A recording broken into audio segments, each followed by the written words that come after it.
Bir vaxtlar yer üzündə nəhəng yırtıcılar hökm sürürdü. Bəzilər quruya, bəzilər havaya, bəzilər isə suya uyğunlaşmışdı. Amma bir canlı vardı ki, bu sərhədlərin heç birinə sığmadı. O həm suda, həm də torpaqda yaşaya bilirdi. Lakin heç birinə tam aid deyildi. Onun gücü T-Rexə bərabər idi. Amma o üsulu tam fərqli idi. O suyun səthini yararaq gələn kölgə idi. Görünməz, səssiz, amma ölümcül.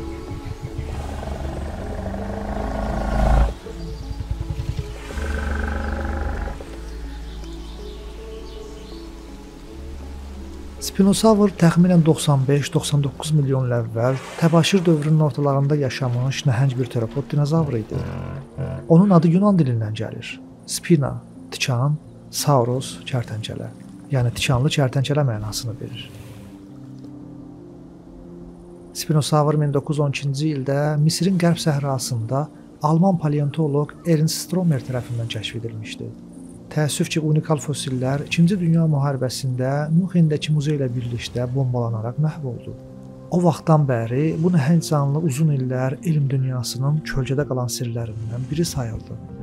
2000-ci illərdə Mərakeşin Kemkem təbəqəsində tapılan yeni sümüklər illərlə davam edən mübahisələrə son qoydu. Spinosavr suda ov edən ilk böyük dinozavr idi. Bu, dinozavrlar haqqında düşüncələrimizi tamamilə dəyişdirdi. Spinosavr təbaşir dövründə bugünkü Şimali Afrika ərazisində yerləşən bataqlıq, çay və delta bölgələrində yaşayırdı. Bu yerlər isti, rütubətli və su ilə zəngin idi. Bura onun üçün ideal ov məkanı idi. O təxminən 15-16 metr uzunluğunda, 6-7 ton ağırlığında idi.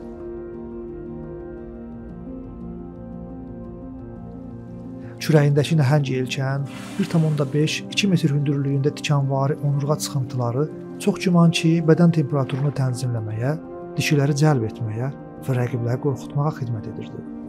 Uzun, timsaha bənzər burnu, iti konusvari dişləri su canlılarını tutmaq üçün mükəmməl idi.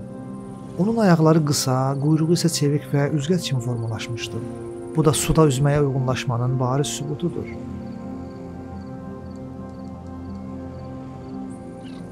Spinosavrın elmi hekayəsi bəlkə də bütün dinozavrlar arasında ən dramatik olandır.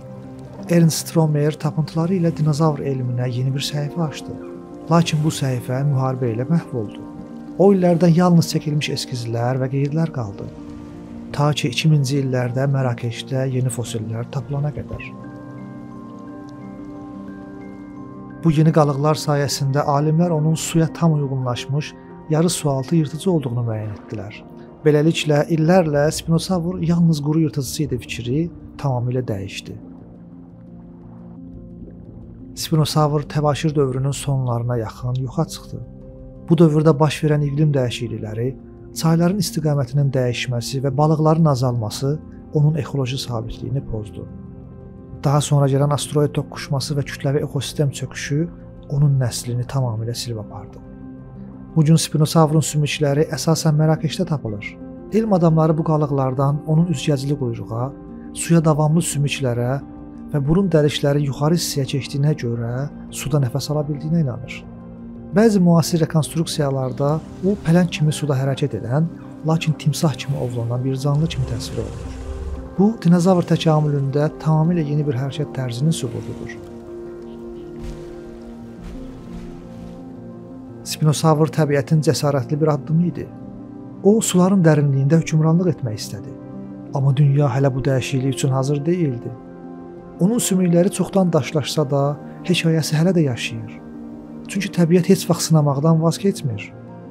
Spinosavr bizə xatırladır ki, təkamül bəzən uğur, bəzən də yox olma ilə nəticələnir. Amma hər iki halda bu həyatın davam etdiyinin sübutudur. İzlədiyiniz üçün təşəkkürlər. Qismət olsa, başqa videolarda görüşərik.